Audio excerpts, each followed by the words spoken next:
बिस्मिल्लाहिर्रहमानिर्रहीम। अस्सलाम वालेकुम नाज़रीन, live with doctor Shahid Masood के साथ मैं हूं नायरा अली। नाज़रीन, दुबई में नवाज शरीफ साहब की अहम सियासी शख्सियात से मुलाकातों का सिलसिला जारी है। आज उन्होंने मरियम नवाज साहिबा से एक अहम मुलाकात की। इस मुलाकात में आइंदा इंतखाबात समेत अहम उमूर जो है वो ज़ेर गौर आए। दूसरी जानिब चौधरी शुजात हुसैन साहब ने परवेज़ इलाही साहब से भी जेल में एक अहम मुलाकात की, उस पर भी बात करेंगे। हमारे साथ स्टूडियो में मौजूद हैं डॉक्टर शाहिद मसूद। डॉक्टर साहब, जहांगीर तरीन साहब की लंदन से वापसी हो गई है वतन, और दुबई में भी नवाज शरीफ साहब की सियासी मुलाकातों का सिलसिला जारी है। ये सियासी सफ़बंदियाँ किस तरह होने जा रही हैं? देखिए, बड़े अहम दिन शुरू हो गए। अब आज से खबरें आनी शुरू हो गई, सियासी खबरें, और अगले चंद दिनों में इनमें मज़ीद तेज़ी आ जाएगी कि सफ़बंदी किस तरह होने जा रही है। और इसमें जो अहम बात है वो ये है कि जैसे आपने बताया कि इस्तेकाम पाकिस्तान पार्टी के जो रहनुमा या उनके कायद या सरप्रस्त आला जहांगीर तरीन साहब वो वापस आ गए, लेकिन अभी ये बात वाज़े नहीं है। मेरे पास ये इत्तलात थी कि शायद वो जब गए थे तो ये बात थी कि वो मुस्लिम लीग नून के साथ जो है वो उनका इत्तेहाद होगा या पीपल्स पार्टी के साथ इत्तेहाद होगा। लेकिन फिर दरमियान में ये खबर थी मेरे पास कि शायद वो मियाँ साहब इत्तेहाद की बात नहीं कर रहे, बल्कि वो कह रहे हैं कि जम हो जाएं। जी। इस्तेकाम में पाकिस्तान पार्टी की तरफ से इस बात की कोई तरदीद नहीं हुई, बल्कि कुछ लोगों से मेरी बात हुई तो उन्होंने इसकी तस्दीक ही की कि हम ये चाहेंगे कि हम अगर नून में ही चले जाएं तो वो कम से कम एक शेर का निशान तो हमें मिल जाएगा। लेकिन वो फिर कितना मिलेगा, कितने लोग ऐसे हैं जो कि उस पार्टी में जम होंगे, तो ये एक, और कुछ शख्सियात ऐसी हैं जिनको यकीनन नवाज शरीफ साहब नहीं लेना चाहेंगे। वो ये भी कह सकते हैं कि कुछ, लेकिन इतने सारे लोग अगर चले जाते हैं तो फिर वही बात कि फिर मुस्लिम लीग नून तो एक छोटी उसमें शक्ल में आ जाएगी कि अगर सबको आप मोबिलाइज करते हैं, और ये वो शख्सियात हैं जिनके पर नवाज शरीफ साहब एतबार नहीं करते, तो वही कहते हैं कि ये हमारे ही लोग थे। 2018 से पहले ये हमें ही छोड़ के तहरीक इंसाफ में चले गए, और ये सारे जो हैं ये वापस आ जाएंगे, और वापस आने के बाद जब इनको ज़रूरत हो, इन्होंने कुछ ऊपर नीचे करना होगा हिसाब किताब, तो फिर छोड़ के चले जाएंगे। तो इसमें ज़मानत क्या है इस बात की? तो बेहतर है कि ये कम से कम फ्लोर क्रॉसिंग ना हो, कम से कम कोई ऐसा सिलसिला ना हो। और जिस कदर तेज़ी से इन्होंने तहरीक इंसाफ को छोड़ा है, तो ज़ाहिर नवाज शरीफ साहब भी ये सब कुछ देख रहे हैं।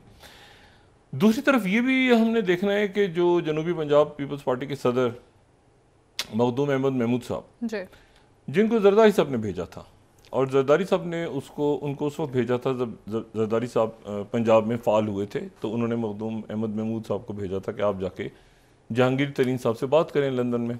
तो ये भी देखना है कि मखदूम अहमद महमूद साहब जो हैं वो वापस आते हैं तो वो क्या तहरीक ये जो इस्तेकाम में पाकिस्तान पार्टी है ये पीपल्स पार्टी के साथ एडजस्टमेंट करती है, और या इसमें से कितने लोग करते हैं, या ये इत्तेहाद बनाते हैं, ये भी जम हो जाते हैं। क्योंकि यहाँ पर वही मामला पीपल्स पार्टी के रहनुमा बात कर रहे हैं कि कुछ लोग तो ठीक है हमारे साथ, अच्छा जरदारी साहब के साथ अलायंस में जो पार्टियाँ गई हैं तो उन पार्टियों के मसाइल नहीं हुए माजी में भी, ठीक है। परवेज इलाही साहब जैसे अभी जो हैं वो जो आपने जिक्र किया कि वो जेल में उनसे शुजात साहब ने मुलाकात की थी, वो 1-2 रोज़ पहले की खबर है, वो आ जाइए सामने गालिबन। तो वो ये है कि वो उनके साथ चलते रहे, उनके अलाइज, चाहे वो MQM हो, चाहे वो ANP हो, चाहे कोई भी हो। तो लेकिन वो ऐसा कोई सिलसिला नहीं होना चाहिए कि अचानक बहुत ज़्यादा डिपेंडेंट हो गए और वो पता चला कि सारी ही सीटें जनूबी पंजाब में उनकी ही हैं, और वो किसी भी वक्त जरदारी साहब को उन्होंने कहा कि तो छोड़ के चले गए सारे। तो ये भी एक इशू है, बिल्कुल है। अच्छा, और असल जो मामला है वो है पंजाब का, कि पंजाब के अंदर क्या पाकिस्तान पीपल्स पार्टी, जरदारी साहब फिर दोबारा पंजाब आ रहे हैं गालिबन 1-2 दिन के बाद। अभी तक जो प्लान है वो ये कि वो पंजाब आ रहे हैं, और यानी आगे जो बातचीत होगी ना, पहले तो सब अपने अपने, जिसको कहना चाहिए ना कि अपने अपने वो स्ट्रॉन्ग करेंगे ना, अपने पास क्या मतलब कोई, अब देखें जैसे ये ऐलान हुआ इलेक्शन कमीशन की तरफ से कि जो सिंबल्स हैं पार्टियाँ दोबारा अप्लाई कर दें, सिंबल्स 216 एक्ट का सेक्शन है गालिबन, उसमें अब जो हुक्मरान जमातें हैं वो उसमें चूँकि नए सिरे से अप्लाई होगा तो उसमें वो निशान के ऊपर जो है वो बल्ला ख़त्म करवाने का उनका इरादा है कि हम बल्ले को उड़वाएं।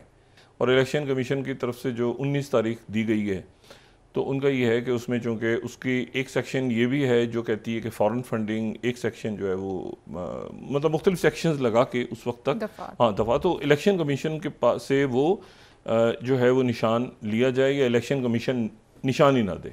ठीक। तो ये ये एक जो इलेक्शन कमीशन की तरफ से 19 जुलाई दी गई है वो भी एक उस वक्त तक क्या मामलात होते हैं तहरीक इंसाफ के साथ और उनके कायदीन के साथ, तो वो भी एक अहम है इशू।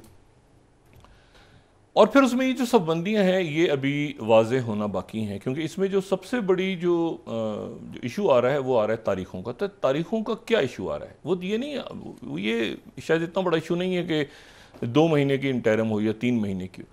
इशू इसमें ये आ रहा है कि मतलब 13 तारीख को तोड़े या 2 दिन पहले, ये कोई इतना बड़ा इशू नहीं है। इशू जो है वो ये है कि जो चीफ जस्टिस ऑफ पाकिस्तान ने जो जाना है वो सितंबर में जाना है जी। अच्छा, अब उन्होंने अगर सितंबर में जाना है तो उन्होंने फैसले बहुत सारे ऐसे हैं जो महफूज किए हुए हैं, फैसले उन्होंने जो भी सुनाने हैं। मिसाल के तौर पे ये 14 मई के इलेक्शंस, 4 अप्रैल को जो इलेक्शन कमीशन है वो फैसला महफूज है।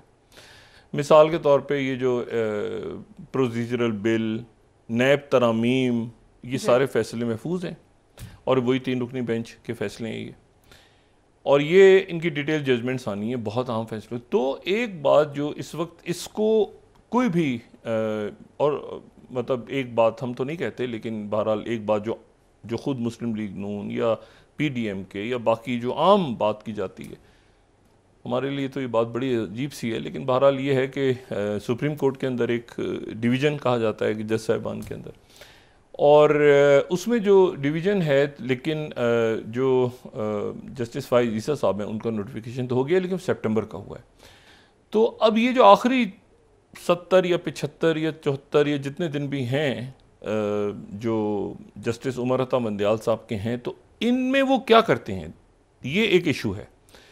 और इसमें वो कौन से केसेस को उठाते हैं, कौन से केसेस के ऊपर क्या फ़ैसला आता है, कुछ का फ़ैसला तो महफूज है, तो उसके ऊपर जो है ना कोई किसी किस्म की कोई या ना कोई गारंटी है, और वो एक अननोन सा फैक्टर है, क्योंकि उन्होंने तो कुछ मामलात पे जो एक तासुर है और दुरुस्त भी है बड़ी हद तक कि उन्होंने तो कुछ बातों पे इन्होंने अभी हालिया दिनों में उनकी इस्टेब्लिशमेंट से भी इस जो ये जो जज साहिबान हैं इनके, और ये भी, और इस्टेब्लिशमेंट भी शायद एक पेज पे नहीं, बहुत से फैसलों के हवालों से। तो सवाल ये है कि फिर वो तारीखों का फिर इशू आ रहा है कि वो सितंबर तक उन्होंने रहना है। उमर अता मंदियाल साहब ने भी रहना है, और उनका जाहिर है कि वो बेंच भी रहेगा, और वो बेंच के वही उसी तरह से वो बेंच बनाएंगे और वो सारा। और ये हमने पिछले दिनों देखा भी कि जो इश्यूज़ खड़े हुए बड़े, वो बदकिस्मती से हमारी अदालती तारीख के या सियासी तारीख के कोई अच्छे मनाजिर नहीं हैं जो हमने देखे। तो ये एक मामला जिसके ऊपर कानूनी मुशावरत नवाज शरीफ साहब की जारी है कि इसको किस तरह से देखा जाए। मतलब है कि या इंतज़ार किया जाए कि ये अदालत तब्दील हो जाए। अच्छा, अगर अदालत यानी चीफ जस्टिस साहब अगर तब्दील होते हैं तो फिर तो आगे मामला है ना, फिर तो यानी उसका एक लीगल प्रोसेस तो है जिसके ऊपर उनकी कानूनी टीम को मशवरा दे रही हो, यकीनन अच्छा मशवरा दे रही होगी, लेकिन उस पर जो बाकी जमातें हैं वो कोई यानी कोई गारंटी देने की पोजीशन में नहीं है। ठीक। अच्छा, मौलाना साहब के रुफ़का से मैंने बात की तो वो अभी तक वो कहते हैं कि हम तो इस मुशावरत में है ही नहीं।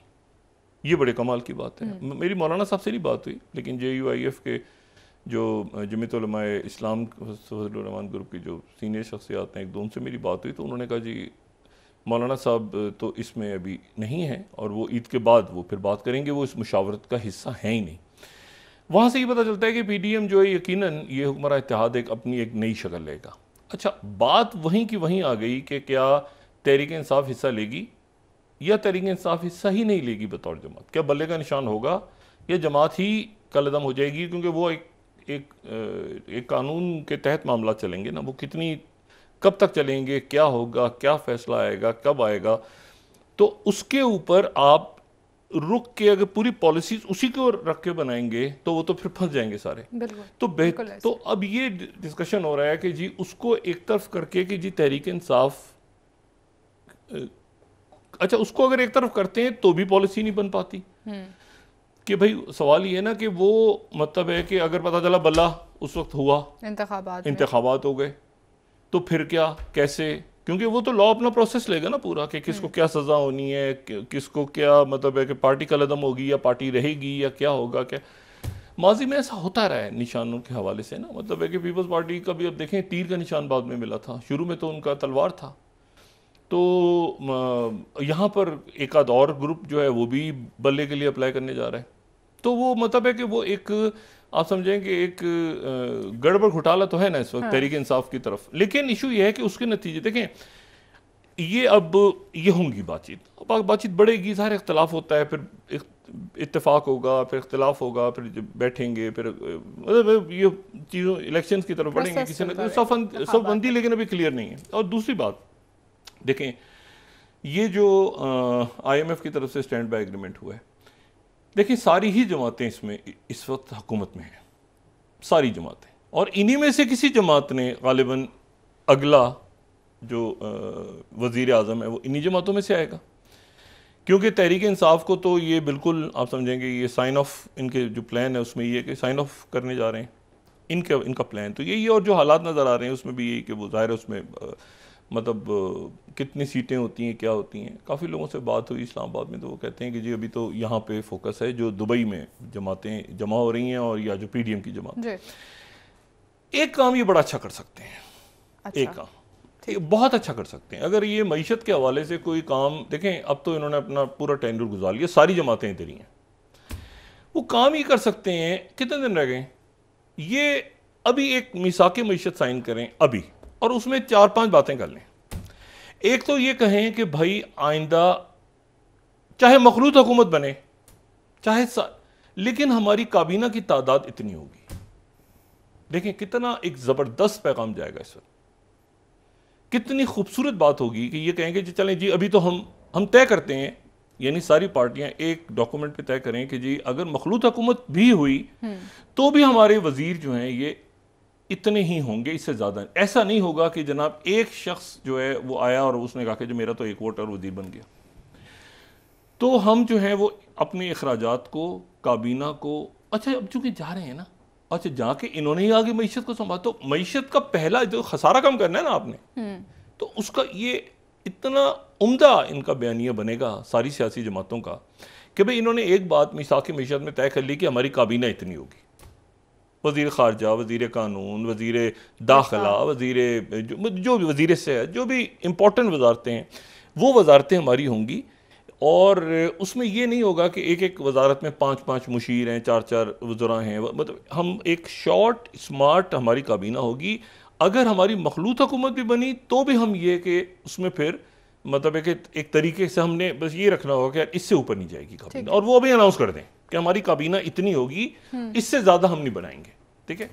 और एक जो इनको सजेशन दिया था जब वो अखराजात कम करने वाली जो कमेटी बैठी थी, उससे जो कहा था कि जी इतने अखराजात कम हो सकते हैं, ये कर लिए जाएं, तो उसका ये भी अनाउंस कर दें कि जी हम इलेक्शंस के बाद आके और हम वो जो हम तो अब नहीं कर सके क्योंकि हमारी हुकूमत कमज़ोर थी, गिर जाती, कानून साजी में इशूज़ थे, लेकिन जब हम अब आएंगे तो ये जो पेपर है जो हमें दिया गया था कि अखराजात कम करने वाला, उस अखराजात कम करने वाले पर्चे के ऊपर हम साइन करते हैं, ठीक है। बाकी टैक्स कलेक्शन कितनी होगी क्या होगा वो तो आगे, लेकिन ये कम से कम हम तय करते हैं कि भाई हमारे अखराजात कम होंगे, ठीक है। तो मेरे ख्याल से यही एक बहुत अच्छा मैसेज आएगा। बाकी बाद में बाहर की सरमायाकारी और बाकी इशूज़ तो बात करें, लेकिन ये एक मेरे ख्याल से एक प्राइमरी पेपर बड़ा अच्छा बन सकता है अगर ये चाहें तो इसके ऊपर अभी ऐलान कर दें, क्योंकि मखलूत हुकूमत भी बनती है तो 13 पार्टियां, देखिए ना ये इशू था ना इस वक्त, 13 पार्टियां सब वजारतें मांग रहे हैं, सबको देनी भी पड़ी, बने भी, ठीक है, लेकिन अब जो भी कुछ होगा वो कम से कम 13 जमातों का इत्तेहाद तो नहीं होगा।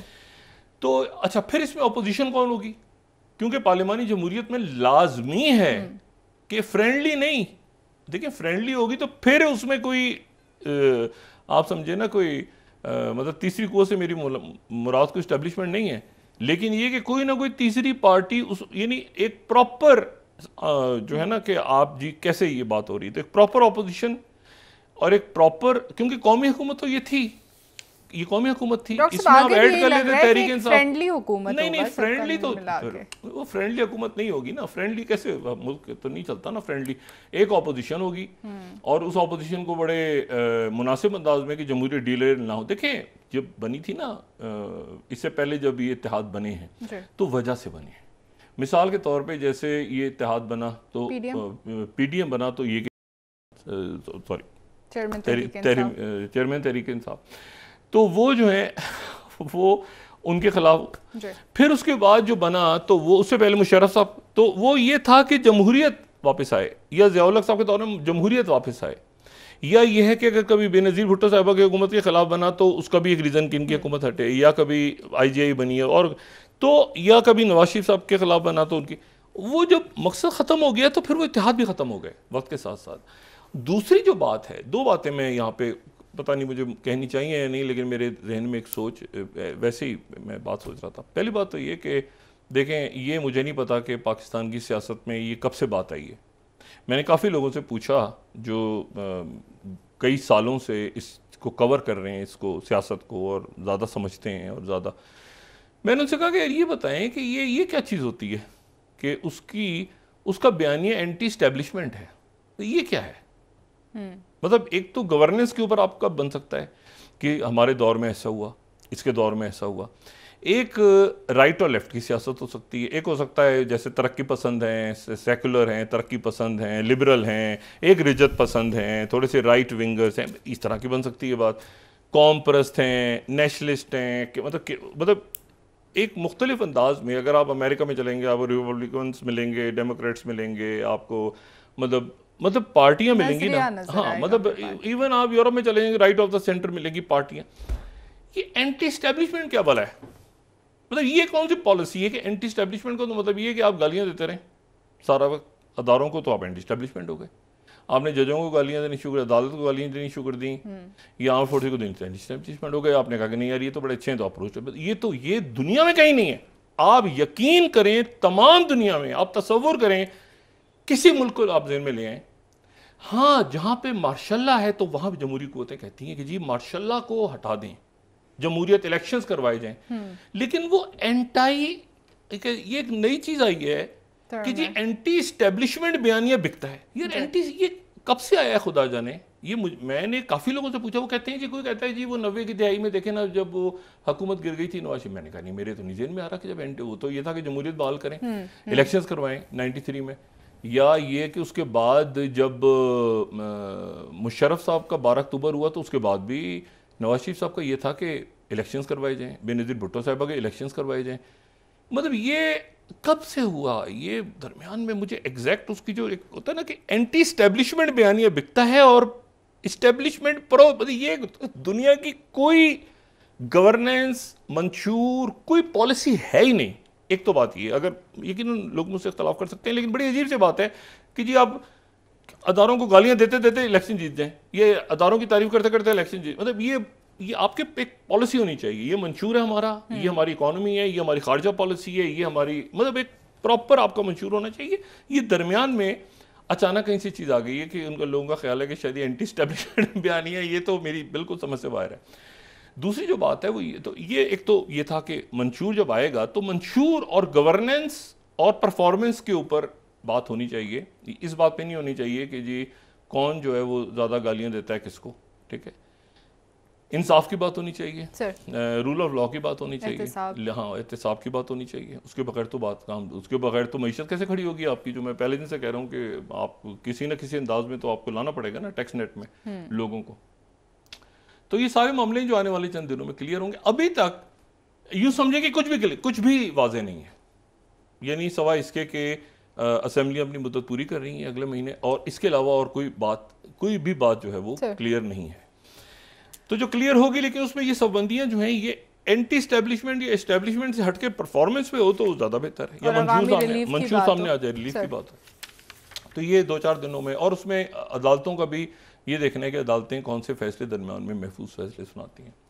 अच्छा, आज एक तो देखें बड़ी अफसोसनाक बात, सारा दिन तमाम दुनिया में पाकिस्तान की सियासत बात कर लेते हैं कुछ देर में, लेकिन वो ये है कि जी स्वीडन के अंदर जो है वो ये जो वाकया बदकिस्मत वाकया पेश आया ईद के दिनों में ही, वहाँ पे एक शख्स जो है जो इराक से जिसका ताल्लुक़ था, उसने खड़ा हुआ और मस्जिद के बाहर उसने कुरान की बेहरमती की।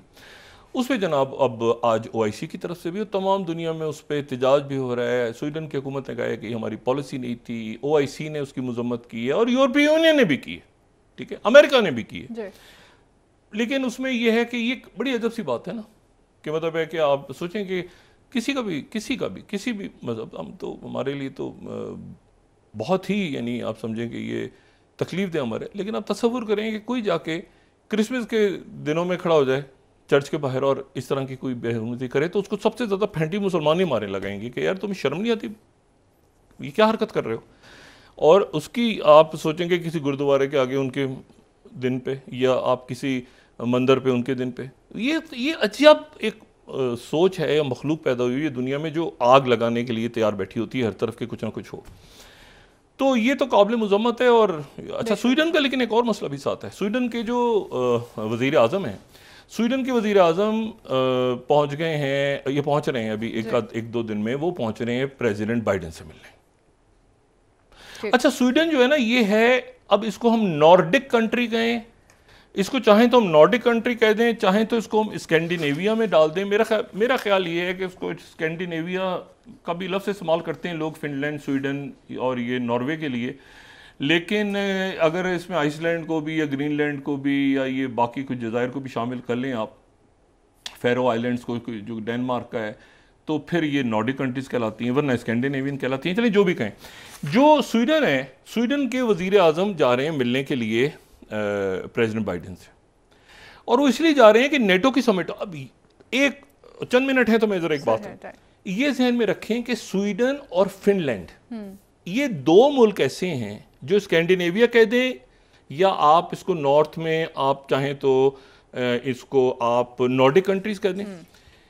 अच्छा, अब ये जो मुल्क हैं, ये इनमें इंपॉर्टेंट बात ये है कि जो स्वीडन है, स्वीडन एक दौर में स्वीडिश सल्तनत था, जैसे ठीक है, जैसे हमने जो है वो कल भी बात की थी फ्रांस के हवाले से कि फ्रांस एक बहुत बड़ी सल्तनत थी, इसी तरह से स्वीडिश सल्तनत भी एक बहुत बड़ी सल्तनत थी, ठीक है, और फिनलैंड उसका हिस्सा था। सही, फिनलैंड उसका हिस्सा था। और फिनलैंड जो है, दो सल्तनतों की आपस में लड़ाई होती रहती थी, एक सल्तनत थी रशिया और एक सल्तनत थी स्वीडन, और तो इनकी आपस में लड़ाई होती रहती थी, और इनकी इतनी लड़ाई हुई आपस में, बहुत लड़ाई हुई। ये वो वाइकिंग्स वगैरह से आप हिस्ट्री शुरू करें तो ये स्वीडन के वाइकिंग्स पहुंच गए और उसको, लेकिन इंपॉर्टेंट बात ये है कि ये रशिया और स्वीडन की लड़ाई होती थी, और लड़ाई होते होते होते होते कई सालों तक, सदियों में, कई लड़ाइयों के बाद आखिर ये हुआ कि वो स्वीडिश सल्तनत को तोड़ने में कामयाब हो गया रशिया। और रशिया के साथ कौन कौन मिला? हंगरी, डेनमार्क, पोलैंड, ये सारे मुल्कों ने मिलकर स्वीडन के ऊपर चढ़ाई की, और स्वीडन में से एक हिस्सा निकाल के रशिया ले गया, उसे कहते हैं फिनलैंड। तो फिनलैंड के ऊपर रशिया ने हुक्मरानी की 100 साल से ज्यादा, और फिनलैंड जो था ये स्वीडिश एम्पायर का हिस्सा था। अब जनाब क्या हुआ कि ये 1812 या 1813 के बाद फिर स्वीडन ने कहा कि हाँ भाई, अब हम कभी लड़ाई नहीं करेंगे। दोनों जंगों के अंदर वो न्यूट्रल रहे, यानी वो दोनों बड़ी जंगें, उससे आगे पीछे वो न्यूट्रल रहे, ठीक है। स्वीडन अपनी जगह मौजूद, पुराना मुल्क, सल्तनत एक दौर की। लेकिन फिनलैंड जो रशिया में घुस गया था, वो 1917 में जाके रशिया से उसने, जब ये रूस का इनकलाब आया तो उन्होंने आज़ादी का ऐलान कर दिया। रशिया ने कहा ठीक है, कोई इतराज़ नहीं, ठीक है। बल्कि रशिया ने ये किया कि उनको पावर्स दे दी, मतलब मजीद मतलब उन्होंने एक तरह से इंडिपेंडेंस का तो नहीं ऐलान किया, मतलब एक तरह से आप समझे कि वो, यानी रशिया ने उनको पावर्स दे दी, तस्लीम भी कर लिया, पावर्स भी दे दी, फ्लैग भी दे दिया, और उन्होंने फिर उसके बाद ये हुआ, लेकिन ताल्लुकात कशीदा रहे। अच्छा, स्वीडन न्यूट्रल है, फिनलैंड के ताल्लुकात कशीदा रहे, तो दोनों बड़ी जंगों में फिनलैंड सोवियत यूनियन से लड़ा। अच्छा, और उसके नतीजे में ये हुआ कि 10% अपना इलाका उनका जो था कब्जे में ले गया सोवियत यूनियन, क्योंकि फिनलैंड जो था वो था जर्मन की तरफ थोड़ा सा टिल्ट, तो ये स्वीडन और फिनलैंड का टिल्ट थोड़ा था। स्वीडन तो न्यूट्रल रहा, तो फिनलैंड का इलाका निकल गया। तो उसके बाद इन्होंने बिल्कुल, जब नेटो बनी 49 में, इन्होंने कहा भाई हमारा कोई ताल्लुक नहीं है, ना स्वीडन ना फिनलैंड, ये दोनों, चूंकि फिनलैंड स्वीडन का हिस्सा रहा है, इन दोनों ने कहा 49 में कि भाई हम किसी नेटो वेटो का हिस्सा नहीं बनेंगे, और स्वीडन ने कहा हम तो इसलिए नहीं बनेंगे, उन्होंने कहा आपका बॉर्डर तो नहीं लगता रशिया के साथ, स्वीडन अलग है ना, तो बीच में फिनलैंड है, फिनलैंड का है 810 किलोमीटर का बॉर्डर। तो स्वीडन का ये कहना रहा हमेशा कि भाई हम इसलिए नहीं बनते कि अगर हम बनेंगे तो वो फिनलैंड पे अटैक कर देगा रशिया। अब क्या हुआ जनाब कि पिछले साल, लेकिन ये अब देखिए ना, स्वीडन की फौज नेटो के साथ इराक में भी है, वो अफगानिस्तान में भी, लीबिया में भी, बिल्कुल इस तरह जैसे यूक्रेन बेचारा, यूक्रेन वाले भी लगे हुए हैं ना, नेटो की मेंबरशिप मिल जाए तो इराक में भेजी हुई फौज, लीबिया में घुसे हुए इधर के मेंबरशिप मिल जाए। अब क्या हुआ कि वो फिनलैंड मेंबर बन गया, ना स्वीडन बना है और ना यूक्रेन बना है। यानी वो स्वीडन जो कि पुराना, अच्छा स्वीडन जो है यूरोपीय यूनियन में भी है, सही, ठीक है ना, फिनलैंड नहीं है। तो स्वीडन जो है वो तो ज्यादा यानी प्रोएक्टिव था, वो सल्तनत, स्वीडन नहीं बना, वो सल्तनत थी, वो मतलब है कि वो अब स्वीडन बना नहीं, फिनलैंड बन गया। और स्वीडन के पहले तो वो उनका था टर्की का इशू और हंगरी का भी इशू था, उनका था ये हमारे फंड्स रोके हुए हैं, और ये हंगरी का ये इशू था। और हंगरी जो है वो एक अलग उसकी पॉलिसी, बाद में बात करेंगे ऑर्बन की, जो प्रेसिडेंट ऑर्बन है। लेकिन ये है कि उन्होंने ये किया, जो कमाल की बात है वो ये है कि वो जब ये पहले इशू था कि ये कुर्द सेपरेटिस्ट जो हैं ये रहते हैं वहाँ पे स्वीडन में, अब ये कुरान शरीफ का वाकया हो गया, ओआईसी, अब तो बिल्कुल ही अर्दोगान ने तैयब उड़ने का सवाल ही पैदा नहीं होता स्वीडन को मेंबरशिप दें। अच्छा जरूरी है कि सारे के सारे उसके अराकीन जितने नेटो के हैं वो सारे एग्री करें फिर वो। अब जनाब लिथुआनिया में, यानी ये जो बाल्टिक कंट्रीज है ना, 3 बाल्टिक कंट्रीज है ना, अगर हम इसको थोड़ा सा देखें तो ये 3 बाल्टिक कंट्रीज हमें नीचे नजर आएंगी, ठीक है। तो ये 3 Baltic countries, Estonia, Latvia, Lithuania, ये 3 कंट्री, ऊपर ही फिनलैंड है ये नीचे। तो ये जो है ये यहाँ पर आके, तो ये जो है ये फिनलैंड हो गया उसका बॉर्डर, ये सोवियत यूनियन लिखा है लेकिन इसको रशिया समझ लें अब, ठीक है, इसको हम रशिया के तौर पर पढ़ते हैं। तो ये बाल्टिक कंट्रीज 3 ये हो गई, ऊपर हो गया, और ये जो है इस तरह करके ये बहरहाल मैप बन रहा है। तो स्वीडन उस तरफ है, ठीक है। अब स्वीडन मेंबर नहीं है, लेकिन ये है कि स्टॉकहोम के अंदर, अच्छा ये लिथुआनिया के अंदर, लिथुआनिया बड़ा खुश है, उनका जो दारुल हुकूमत है विनियस, वहाँ पर ये नेटो की समिट हो रही है। लेकिन किस कदर अफसोस की बात है कि यूक्रेन को बुलाया नहीं, यानी यूक्रेन इस बात पे कह रहा है कि हमें दावत तो दे दें, हम एक लेटर तो भेजें। वो कह रहे हैं कि जी हमने लेटर आपको नहीं भेजना, ठीक है। और ये देखें आप, मतलब है कि वो मतलब रॉयटर्स की खबर दे रहा है कि 7वीं स्लाइड की, यूक्रेन वांट्स नेटो इनवाइट, एक खत भेजा जाए और हिम्मत दिखाओ, हमें बुलाओ तो सही, मतलब रुकन ना बनाओ, बुलाओ तो सही हमें। उनको बुला भी नहीं रहे, वो बार बार बार बार लगे हुए हैं कि हमें बुलाया जाए। अच्छा अब ये तो एक तो ये इशू हो गया स्वीडन के हवाले से जो, अच्छा अब मैं आपको सिर्फ ये बता रहा हूँ कि रशिया की यूक्रेन की जंग, इसी को ये हंगामे अल्लाह करे थम जाएं जो फ्रांस में हुए, कल इनमें थमी, ये कुछ थम गए थे रात को, कल कम हुए हैं, कुछ बेल्जियम में, कुछ स्विट्जरलैंड में इधर उधर हुए, लेकिन कल गिरफ्तारियां बहुत हुई हैं फ्रांस में। लेकिन यह है कि उनकी शिद्दत में आहिस्ता आहिस्ता कमी आ रही है, ठीक है। और वो मेयर, एक उनके सबब्स के एक इलाके के मेयर के घर पे अटैक हुआ, उनकी अहलिया की ज़ख्मी भी हो गई। तो ये पुरतशद्दुद मुजाहरे कम होने चाहिए, ख़त्म होने चाहिए, मसाइल का हल नहीं है। और ये उम्मीद है कि आज और कल में ये डाई डाउन कर जाएंगे। पुलिस जो है, जब पुलिस रिफॉर्म्स की बात हो रही है, ठीक है ना, कि पुलिस रिफॉर्म्स वहाँ पे नहीं है और कैसे, और मैं अभी देख मतलब एक मिक्स, मैंने कहा था ना, वो लेफ्ट और राइट की जो पॉलिटिक्स है वो मिक्स है। अभी PBS न्यूज़ ने भी दिखाया, अमेरिका का मैं देख रहा था, 25वीं slide, shooting rights in France show US is not alone in struggle with racism and police brutality, ठीक है ना, ये PBS की 25 में। और गार्डियन इसके ऊपर लिख रहा है, observer view on the rights of in France, a grim tale of growing gulf between haves and have nots. लेकिन हैव और हैव नॉट से ज़्यादा इसमें ठग भी हैं, इसमें क्रिमिनल्स भी हैं। मतलब मैं ये दोनों आर्टिकल से हट के अपना व्यू भी दे रहा हूँ, इसमें क्रिमिनल गैंग जो तोड़ रहे हैं, दुकानें तोड़ रहे हैं, मार्केट्स को आग लगा रहे हैं, गाड़ियों को, नहीं फजूल ऐसे गुंडे, तो इनको तो पकड़ के तो प्रॉपर फेंटी लगनी चाहिए। तो ये मतलब ये तो कोई तरीका नहीं है ना, लूट मार करना और लोगों की गाड़ियों को आग लगाना और सरकारी इमलाक को नुकसान पहुंचाना। तो ये मैं उम्मीद करता हूं कि ये कंट्रोल हो जाएगा। लेकिन इसमें एक सबक है, और सबक उन मुल्कों के लिए है जहां पर अकलियतों पर या ऐसे लोग जो बहुत बड़ी तादाद में हैं, चाहे वो उनके अपने मज़ाहिब के ही हों, उनके साथ जुल्म हो रहा है। मैं किसी मुल्क का नाम नहीं लेना चाह रहा, लेकिन ऐसे मुल्क जहां पर अकलियतों के साथ, जो कि बहुत बड़ी तादाद में है, या अपनी ही कास्ट के साथ, जहां मजालिम हो रहे हैं वहां पर उनको उनके वजूद को खतरा है, ठीक है, क्योंकि वो नफरतें बढ़ा रहे हैं। उनको बजाय इसके कि मामलात को ख़त्म करें, वो नफरतें बढ़ा रहे हैं। रोज़ किसी को उठा के फेंक दिया, रोज़ किसी को मार, अपने मज़हब से, अपने उसमें भी कास्ट सिस्टम रखा हुआ है, अपने कबाइल लड़ रहे हैं, आग लगी हुई है, ठीक है। मिसाल के तौर पे मैं आपको सिर्फ ये बात बताऊंगा, कुछ देर आपको मिल जाए। ये मणिपुर के जो चीफ मिनिस्टर हैं बीरेन सिंह, इस्तीफ़ा तो उन्होंने दिया नहीं। मणिपुर में बदकिस्मती से ये आग लगी हुई, ये मेती हैं खुद, यानी मेथी से मुराद ये कि यानी हिंदू हैं, ठीक है, मतलब है कि, लेकिन ये बीजेपी के हैं।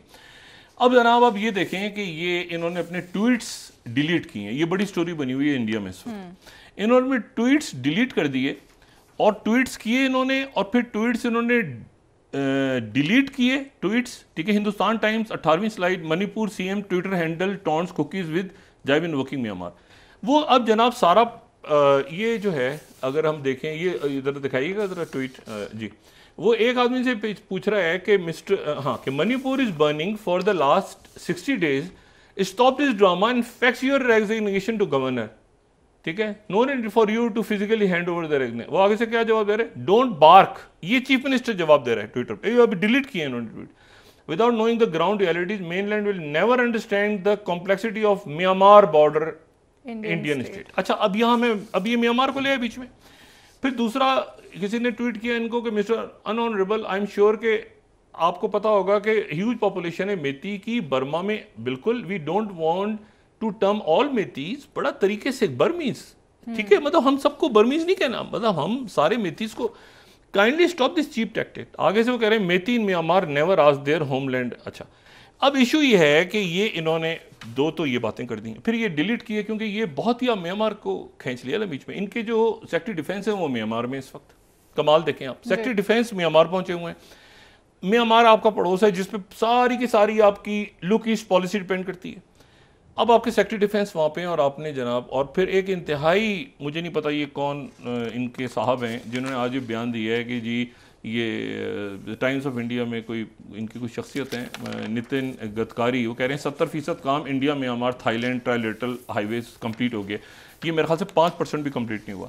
ये इस तरह की गलत बातें करके, और ये ट्राइलेटरल वही है जो मैंने पहले बात की थी कि ये मणिपुर से शुरू होता है, मणिपुर से ये उसके बाद जो है ये अगर आप इसको ट्राइलेटरल, ये बन ही नहीं सकता ये ट्राइलेटरल जंक्शन, ये क्योंकि ये शुरू ही मणिपुर में ही तो हंगामे हो रहे हैं। तो ये मणिपुर में वो नहीं, मणिपुर से नीचे म्यांमार को गालियां दे रहे हैं आप, और फिर उसके बाद थाईलैंड तक जाना था। थाईलैंड म्यांमार के साथ है, थाईलैंड म्यांमार के साथ है, और थाईलैंड जो है वो उसने आसियान कंट्रीज में एक्सेप्ट कर लिया है म्यांमार के गवर्नमेंट को, क्योंकि दोनों चाइना के क्लोज हैं, तो ये क्लोज हो गए हैं म्यांमार और Thailand.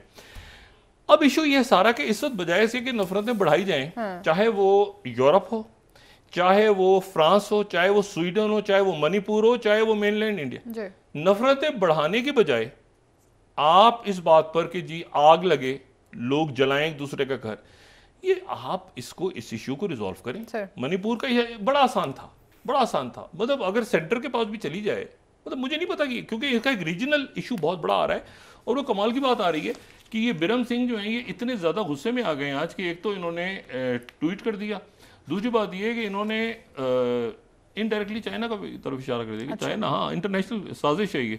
Times now, Manipur unrest, Biren Singh hinted involvement external forces in ethnic violence, calls it pre planned. अच्छा, कोई इसको चाइना कह रहा है, कोई कह रहा है म्यांमार, बहरहाल जो भी इनका इनको ये इस्तीफा देते हैं तो सेंटर के पास ही जाएगा ना, सेंटर में बीजेपी बैठी है, लेकिन एक कम से कम आग ठंडी हो जाएगी जरूर। लेकिन इस्तीफे के लिए तैयार नहीं, अब वो फैल गया वो मसला जो है ना, अब वो ब्रेक ले लेते हैं, वापस मैं सिर्फ ये आपको बता रहा हूँ कि जो लेसन लर्न हम चूंकि नहीं करते ना, हम कहते हैं कि नहीं ऐसे ये तो वहां हो रहा है, यहाँ नहीं होगा, यहाँ हमारे यहाँ कई दफा शुरू हो जाते हैं। लेकिन फिर ये होता है कि अकलियतों के साथ आपके, या वो जो दूसरे मज़ाहिब है उनको, उनके साथ आप एक खास जगह पे जाके फिर आप कहते हैं यार ये यहाँ रियासत का इशू है, इनके राइट्स, तो आप ये कभी भी नहीं करते कि ये जो 100 साल पुराना इशू अचानक आपने जिद में आके खड़ा कर दिया, फिर म्यांमार को गालियां दे रहे हैं, फिर वो आप मेती हैं, फिर वो उधर से कोई ने सेपरेशन का मुतालबा कर दिया। डॉक्टर साहब एक ब्रेक ले लेते हैं, वापस आके बात करेंगे मजीद। नाज़रीन यहाँ पर एक ब्रेक, हमारे साथ रहिएगा।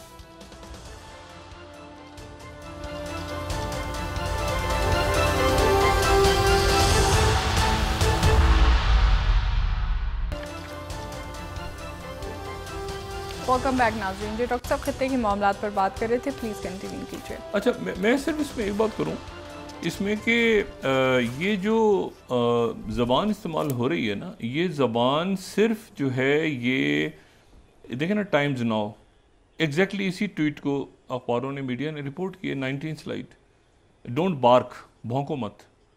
देखिए ना, ये चीफ मिनिस्टर हैं एक ऐसी रियासत के जो पिछले 60 दिनों से जहां आग लगी हुई है नस्ली बुनियादों पे, और हम इसलिए डिस्कस कर रहे हैं कि Myanmar, China, Bangladesh, Thailand, ASEAN countries, ये सारा वो इलाका है। तो बार बार कहता हूँ कि प्रॉब्लम उधर से इधर से नहीं होगी, प्रॉब्लम उनको उधर से है। अच्छा, अब उसके बाद लेकिन जो दूसरा इसमें जो इशू है वो ये है कि अगर एक यूरेशियन टाइम्स में एक बड़ा इंटरेस्टिंग, बड़े अच्छे इंडियन एनालिस्ट हैं, 13 स्लाइड दिखाएं अगर, तो उन्होंने सिर्फ इसकी हेडलाइन जो है इस आर्टिकल की वही बहुत कुछ सुनाती है। India's joint patrols with US and South China Sea को ट्रिगर पीएलए मैंने से लद्दाख हर्ट रशिया टाइज। ठीक है, अच्छा, अब ये वो बात है जो बात बहुत दिनों से पूरी दुनिया और हम भी ज़ाहिर इस पर नज़र डाल रहे हैं कि साउथ चाइना सी में अगर आप जाते हैं तो उसका जवाब चाइना क्या साउथ चाइना सी में देगा आपको, या चाइना लद्दाख में देगा। ठीक है, आपका फड्डा पड़ा हुआ है यहां पर ऊपर, जहां चाइना क्लेम कर रहा है कि हमारा इलाका है, और आप जाके चाइना से पंगा ले रहे हैं साउथ चाइना सी में, क्योंकि आपको अमेरिका कह रहा है कि उधर जाओ। यानी अमेरिका आपसे, एक अजीब सी बात है कि वो तो गायब ही हो गया ना, जनरल एटॉमिक्स वाले तो ड्रोन्स गायब हो गया, वो मुकम्मल गायब ही हो गए, वो ना वो आएंगे, ना दूर दूर तक तो निशान है, ना कोई टेक्नोलॉजी, वो जो थे 31 वो बहस ही खत्म हो गई। ठीक है ना, उस पर भी लेटर गया है, ना उधर से हुआ है कुछ, वो जब से स्कैंडल है वो गायब। इशू ये है कि वो ड्रोन्स लैंड पे काम नहीं कर सकते, वो मैरीटाइम के लिए आपको दे रहे हैं, यानी वो आपसे कह रहे हैं कि समुद्रों में निकलो, समुद्रों में निकलो, साउथ चाइना सी की तरफ कुछ करो। आप साउथ चाइना सी की तरफ जाते हैं तो चाइना आपको वहां क्यों, वहां उस बड़ी फौजें खड़ी हैं, खुद अमेरिकन खड़े हैं वहां पे, जापान में, साउथ कोरिया में, हर जगह। तो इनके दरमियान में वहां अगर जाता है तो वो चाइना रिस्पॉन्ड कहाँ करेगा। तो ये एक बड़ा इंपॉर्टेंट मेरे ख्याल से आज एंगल है जो कि सब लोगों के दिमाग में, जहन में था, और खुद इंडिया में भी डिस्कस हो रहा है कि भाई ये आप, पहली बात तो ये है कि खुदारा जहां पर पहले ही तनाव है तो आप वहां पर आग पे पानी डालें, आग पे पेट्रोल में डालें। फिर मैंने कहा ये मणिपुर, ये जो नागालैंड और ये सारी जो रियासतें हैं या वो 7 से, उसको हम इसलिए डिस्कस करते हैं क्योंकि वो स्ट्रेटेजिक हवाले से चाइना के साथ और एक जंग चल रही है इंडिया की। अच्छा, तो ये और वो इलाके हैं जो कि, और वो जंग है प्रॉपर, यानी उसमें उन्होंने ले लिए बहुत सारे इलाके, और वो ऐसे ले लिए हैं उन्होंने कि अब ये नाम भी नहीं लेते उसका, उन इलाकों का कितने इलाके हैं, क्या टॉक्स होंगी, कब वापस आएंगे, कब नहीं आएंगे, वहाँ प्रॉपर इंफ्रास्ट्रक्चर बनना शुरू हो गया। वो आगे आएगा चाइना, वो पूरा ही लेके जाएगा पूरी पट्टी। भूटान के साथ उनके ताल्लुकात हो रहे हैं, मतलब वो, ये मुझे जो है ना बिल्कुल ये बात समझ से बाहर है कि ये या तो वो रियासतें सारी अलग हो जाएंगी इनसे, या उन रियासतों को साथ रखना है तो फिर उनके लिए पॉलिसी बनाए नॉर्थ ईस्ट इंडिया के लिए, ताकि उनको ही, और फिर ये छोटी छोटी बातों पे आप फ्लेक्सिबिलिटी दिखाए ना, फ्लेक्सिबल हो जाए। यार ये हम तब्दील कर देते हैं, ये चले इसको ले आते हैं, चले इनके हम मीटिंग्स कर लेते हैं, चले इसके साथ बिठाते हैं कमेटी। ये इशू चूंकि वहाँ फैल रहा है आगे, मतलब आप तो होता है ना कि मुख्तलिफ मुल्कों की पॉलिसीज, अपनी पॉलिसी को भी आप देखते हैं कि हम यहाँ गलती कर रहे हैं, हम यहाँ ठीक जा रहे हैं, ठीक है, स्ट्रेटेजिक लेवल पर। ये मेरी समझ से बाहर है कि ये मणिपुर को या वो नागालैंड को या कुकीज या मिती इस मसले को रिजॉल्व क्यों नहीं कर रहे, और ये म्यांमार तक फैल गया, और उसके नतीजे में इनके स्ट्रेटेजिक इश्यूज खराब होंगे। लाओस तक जाना था इसने, ये जो इनका एक्ट ईस्ट पॉलिसी थी, क्या वजह है, क्या कोई एक चीफ मिनिस्टर ताकतवर हो गया है इनके प्राइम मिनिस्टर मोदी से जो कह रहा है कि नहीं। अच्छा, ये रहने दें, हमें कोई प्रॉब्लम नहीं, मैं तो सिर्फ ये कह रहा हूँ उसके नतीजे में जो वहाँ जो कुछ हो रहा है वो अजीब सा है कि आप समझते हैं ना कि यार यहाँ क्या मसला है, ये क्यों रिजॉल्व नहीं हो रहा। कभी सिखों के साथ, कभी मुसलमानों के साथ, कभी वो जो इख्तलाफ कर उसके साथ, कभी वहाँ पे ये कुकीज़ जो हैं, ये आपके ख्याल से ये तो क्रिश्चियन हैं, कुकीज़ जो क्रिश्चियन हैं, क्रिश्चियनों को मार रहे हैं। अब उसके असरात बाकी इंडिया के ऊपर आ रहे हैं। देखिए केरला के अंदर चर्च ने एहतजाज शुरू कर दी। इशू ये है कि यानी ये क्या है ये इशू। अच्छा, फिर वो जो बात करने वाले हिंदू हैं जो थोड़े से आज़ाद ख्याल हैं, जो खुल के बात कर, उनकी भी साथी, ये इसका एजेंट है, वो उसका एजेंट है, फलां एजेंट, उसकी फेंटी लग जाती है सब। ये आप बाकी मुल्कों को देखें जहाँ पे हंगामे हो रहे हैं या जहाँ पे इश्यूज खड़े हैं, वहाँ तो एक दूसरा इशू है ना कि वो तो पुरसकून, और हम उनको गुंडागर्दी कह रहे हैं क्योंकि वो बाहर से लोग आए और कौन है भाई, रेफ्यूजीज हैं जो भी हैं वहाँ के पुराने, पुलिस खुद रेसिस्ट है। अमेरिका में क्या हुआ, अमेरिका में कोई बाहर से लोग आए हैं, ये जो वाइट सुप्रीमिस्ट जो जिसने न्यूजीलैंड में मारा था, ये उधर नहीं, मैं आपसे कह रहा हूँ ये वहाँ जिसने न्यूजीलैंड में मारा था या जिसने जो अमेरिका में जो ये घूमते लोग नजर आते हैं सारे, तो ये एक जिसको बाइडेन एडमिनिस्ट्रेशन पूरा चाह रही है कि काबू करे, उसको काबू करे कि वो हाथ से ना निकल जाए। लेकिन ये है कि यहाँ पर, और वो उसको बिल्कुल कुचलना चाह रहे हैं कि वो मूवमेंट जो थी कि जिसके नतीजे में रेसिज्म आ गया था इतना ज़्यादा अमेरिकन सोसाइटी में, उसको ख़त्म करता है अमेरिकन वैल्यूज़। अमेरिका खुद एक ऐसा मुल्क है जहाँ पे इमिग्रेंट्स हैं, वो इमिग्रेंट्स ने बनाया। यानी प्रेसिडेंट बाइडेन भी यूरोप जाते हैं, लंदन इंग्लैंड जाते हैं, वो आइलैंड में, तो वो जाके वो कहते हैं कि मैंने यहाँ पे बेलफास्ट और डबलिन में जाके जहाँ अपने आबा अजदाद की जगह देखनी है। मतलब 3 4 5 नस्लें पहले, कोई फ्रांस से आए हुए, ऐसे ही है ना, कोई स्पेन से आए हुए, 10 सारे इमिग्रेंट्स हैं ना, नेटिव्स तो नहीं है वहाँ। तो बात यह है कि ये तो सारे इमिग्रेंट्स हैं, किसी ने स्पेन कुछ इलाका आ गया, जो कल भी बात की थी कि उनके कई शहर ही ऐसे हैं। आपको लंदन मिल जाएगा, आपको यॉर्क के ऊपर न्यूयॉर्क मिल जाएगा, आपको एसेक्स मिल जाएगा, ऑक्सफोर्ड, ये सारे शहर वहाँ मिलेंगे आपको अमेरिका में। तो बात ये सारी है कि इमिग्रेंट्स, लेकिन उन्होंने कैसे एब्जॉर्ब किया है सोसाइटी ने, और वहाँ जो गड़बड़ करता है उसको वो रिपोर्ट कर। लेकिन ऐसा अगर वो करेंगे तो उसके नतीजे में वो सूरत हाल, रेसिज्म वहाँ पर भी, उनकी वो पीबीएस कह रहे हैं कि हमारा सिस्टम जो है ये वहाँ पर भी आ गया है। जो प्रॉपर क्रिमिनल्स हैं उनको अलग करें। ये क्रिमिनल्स कहाँ से, ये तो कबायली इशू है सर। ये मुसलमान, आपका ख्याल है भाई, जो मुसलमान हो, हिंदू हो, क्रिश्चियन हो, जो रूल को तोड़ता है, लॉ को, उसको आप करें। लेकिन इतनी नफरतें आप मुसलमानों के लिए फैला रहे हैं, इतनी नफरतें आप अपने का, ये उनकी अपना इशू है। लेकिन चूंकि ये एक ऐसा इशू है जिसकी अब डायमेंशंस बढ़ रही हैं। स्वीडन में जो मामला ओआईसी का इजलास हुआ, सऊदी अरेबिया में सारे मुल्कों ने, और ये स्वीडन बीच में नेटो चला गया सर। देखें, वो एक बात थी ना कि भाई पीकेके के लोगों को निकालेगा स्वीडन, ये करेगा वो करेगा, और दुगुन को मौका में, ये स्ट्रेटेजिक इश्यूज हैं सारे।